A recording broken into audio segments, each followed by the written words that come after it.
थोड़ी देर में निधि जन्मदिन का केक काटती है। सभी वह केक खाते हैं। चिंटू खरगोश भी वह केक खाता है। पार्टी खत्म होने के बाद निधि बंदरिया सभी को चॉकलेट देती है।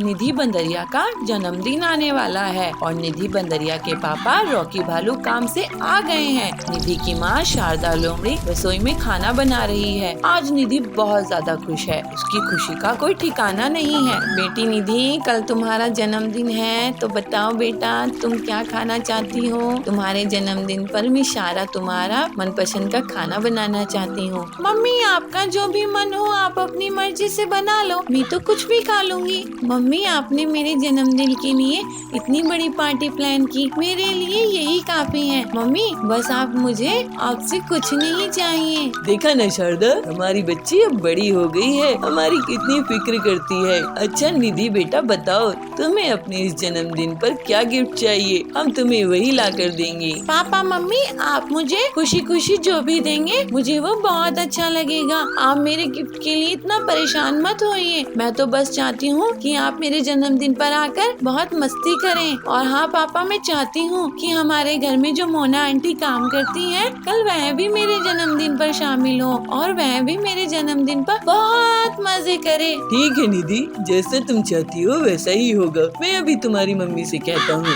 वह जाकर मोना से कल जन्मदिन के पार्टी में आने के लिए कह देगी। सुनो शारदा, तुम मोनी लोमड़ी से कह देना वह अपनी बेटी के साथ कल निधि की जन्मदिन पार्टी में आ जाए। ठीक है जी, मैं उसे कह दूंगी। मोना लोमड़ी के आते ही शारदा उसे जन्मदिन के लिए इनवाइट कर देती है।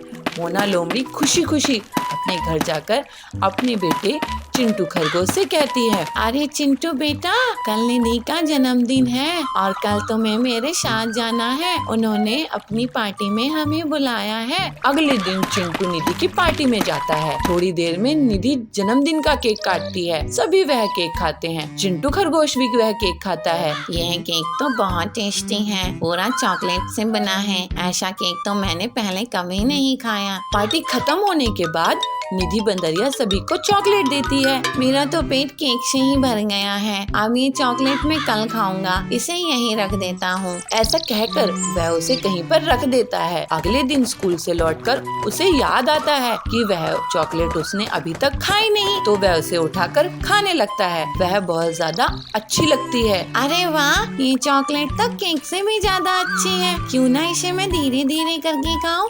एक दिन में खा लूंगा तो कल नहीं खा पाऊंगा।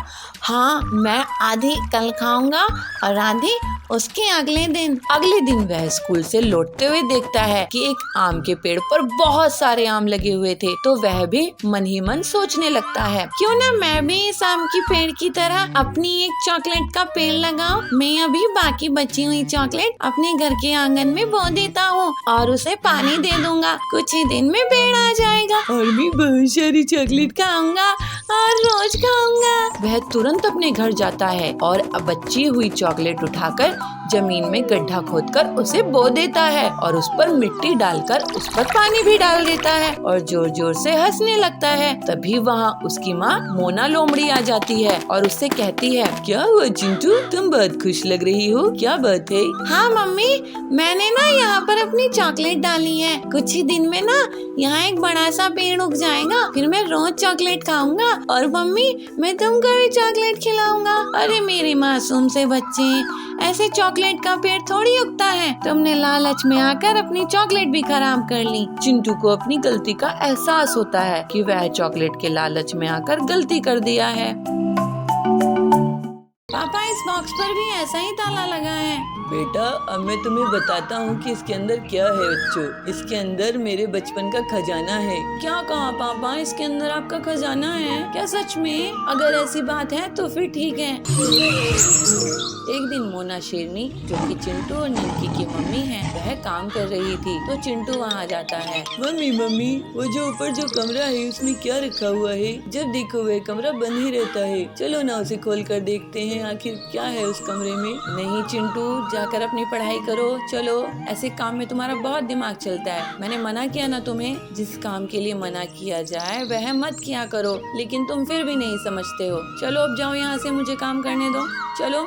जब भी मैं आपसे उस कमरे के बारे में पूछता हूँ तो आप मुझे ऐसे ही पढ़ाई के नाम पर भगा देते हो। मुझे बता क्यों नहीं देते कि आखिर उसमें क्या रखा हुआ है? चिंटू बंदर अपनी मम्मी से बोल ही रहा था कि तभी वहाँ ननकी लोमड़ी भी आ जाती है। मम्मी, इस डब्बे को खोलो ना, इस पर ताला लगा हुआ है। इसे खोलकर दिखाओ मुझे, इसके अंदर क्या रखा हुआ है। वह कम था क्या जो दूसरी तू आ गई?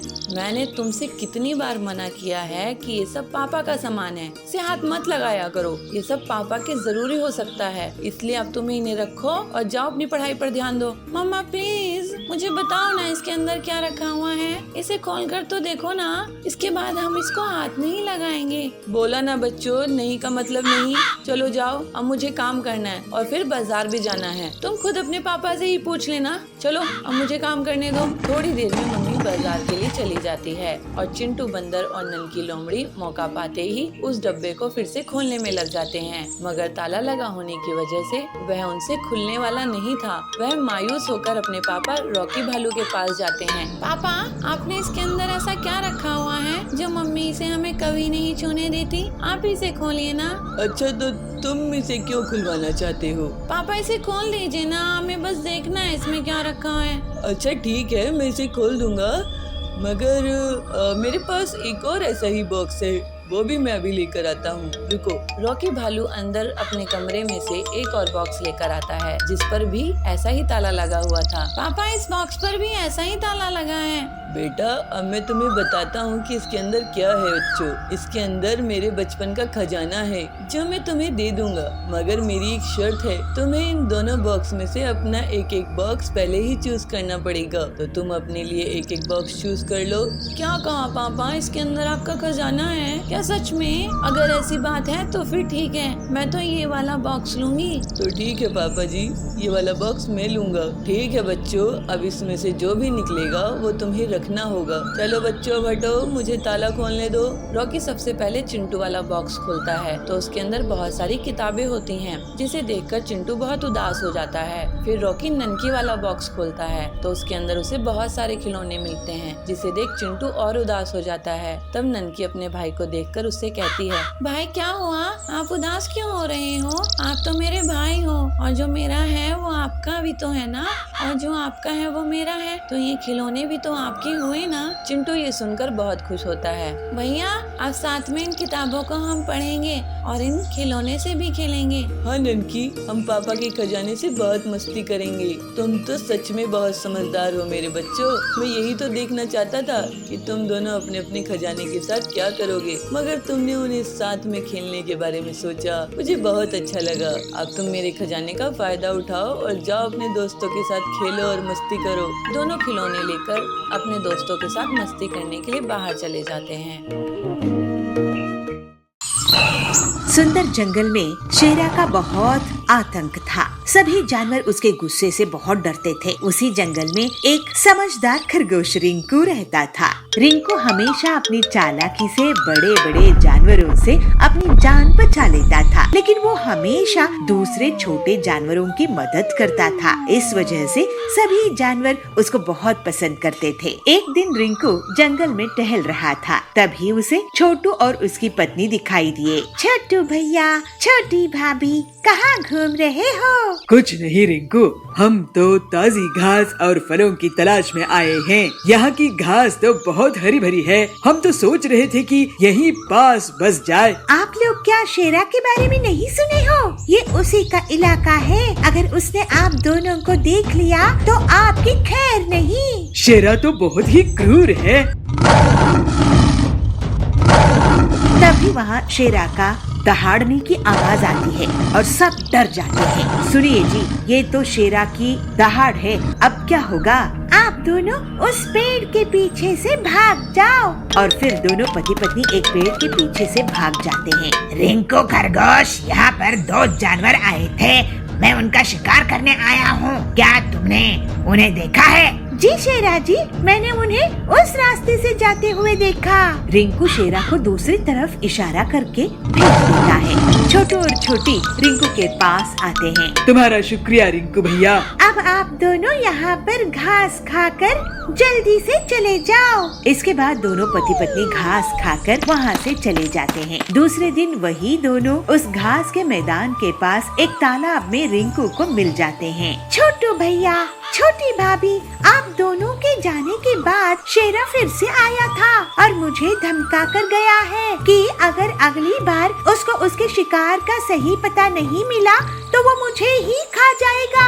आपने हमारी जान बचाने के लिए अपनी जान खतरे में डाली भैया, आपका बहुत धन्यवाद। दोनों पति पत्नी वहाँ से भाग जाते हैं। तो शेर वहाँ पे आकर कहता है, रिंकू तू, मुझे यहाँ और भी जानवरों की आवाजें आ रही थी। तू किससे बात कर रहा था? जरा बताना मुझे। मेरी धमकी याद है ना? अगर तू मुझे सच नहीं बताएगा तो आज तो मैं तुझे ही खा जाऊंगा। रिंकू बहुत डर जाता है। वो सोचने लगता है, शेरा बहुत ताकतवर है और इससे हर बार झूठ बोलने का एक ही मतलब है कि इसकी दावत बन जाना। अब मैं क्या करूं? मेरी भी जान खतरे में है। सच कहूंगा तो पति पत्नी मारे जाएंगे, झूठ बोला तो मैं मारा जाऊंगा। लेकिन आखिर हम सब कब तक इस शेरा से डर के रहेंगे? सोच क्या रहा है? जवाब दे। शेरा जी, मैं पानी से बात कर रहा था, आप भी बात करके देख लो। पानी से? पानी में क्या है? आप ही देख लो, उसमें शायद आपको शिकार करने के लिए कोई मिल जाए। शेरा पानी में झांक कर देखता है। मुझे तो कुछ नहीं दिख रहा है। रिंकू इशारों से छोटू और छोटी को बुलाता है। ध्यान से आगे जाकर देखो शेरा जी, आपका शिकार है वहाँ। शेरा जैसे ही थोड़ा और आगे बढ़ता है तभी उसे पीछे से रिंकू और छोटू छोटी धक्का दे देते हैं और उसको तालाब में गिरा देते हैं। मुझे बचाओ, मुझे तैरना नहीं आता है, मुझे बचाओ। शेरा डर के कारण चिल्लाने लगता है। उसकी आवाज सुनकर बहुत से जानवर आते हैं। शेरा, तुम सबको डराते हो, अपनी ताकत का तुम्हें बहुत घमंड है। अगर तुम हम सबको तंग करना छोड़ोगे तभी तुम्हें बचाएंगे। इसको मत बचाओ रिंकू। नहीं छोटू भाई, पूरे जंगल के सामने ये मदद मांगकर साबित कर चुका है कि इसको भी डर लगता है। मैं वादा करता हूँ कि मैं तंग नहीं करूँगा। और फिर सबके सामने रिंकू रस्सी फेंककर शेरा को बचाता है। शेरा शर्मिंदा हो जाता है और फिर वो कभी भी अपनी ताकत का गलत इस्तेमाल नहीं करता है और पूरे जंगल में अब रिंकू की सूझबूझ की तारीफ होने लगती है। इसी तरह से रिंकू इतनी मुश्किल में भी अपनी हिम्मत और होशियारी से मुसीबत खत्म करने में कामयाब होता है।